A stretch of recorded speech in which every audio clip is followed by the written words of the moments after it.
nililipia tarehe 4 mwezi wa 3 mwaka huu na huduma nimepata leo.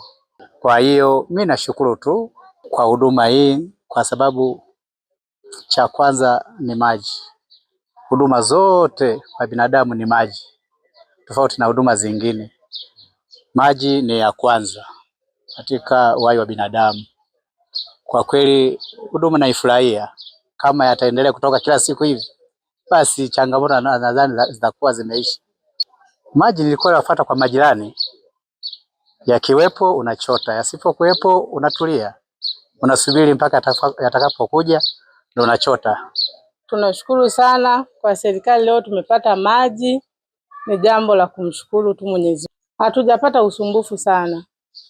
Tunashukuru kwa kuwa tumepata maji. Mwanzo ilikuwa ni changamoto, maji katika hata wiki tunanunua kwa majirani, lakini sasa hivi tunafurahi tumepata maji. Kwenye maeneo ambayo tumepita, hali sasa inarudi kwenye hali yake, na tunamshukuru Mheshimiwa Waziri kwa kweli kama uongozi wa wilaya, na hivyo tunashukuru hata uongozi wa MWAUWASA kwa namna ambavyo sasa wanaenda kwa kasi. Ni kweli kuna baadhi ya maeneo pengine inawezekana hali haijarudi kwa 100%, lakini kwa namna ambavyo tunaona wataalamu wetu wametawanyika kwenye viunga vyote, ni imani yetu mpaka jioni kama yako maeneo ambayo bado yana changamoto ya maji, basi wananchi wasisite kutujulisha sisi kama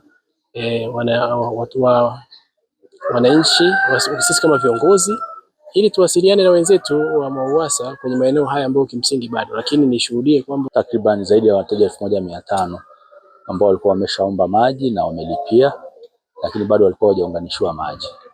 Ila kwa sasa zoezi la kuunganisha wateja wapya tulilianza jana jioni, mpaka kufikia sasa hivi tumeshaunganisha zaidi ya wateja 50.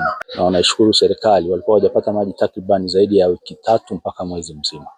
Kwa hiyo tunaona tunakwenda vizuri na tutaendelea kushikilia hapo kuhakikisha kwamba tunazalisha maji ya kutosha na kupeleka kwa wananchi kama tulivyojipangia kwenye migawa yetu.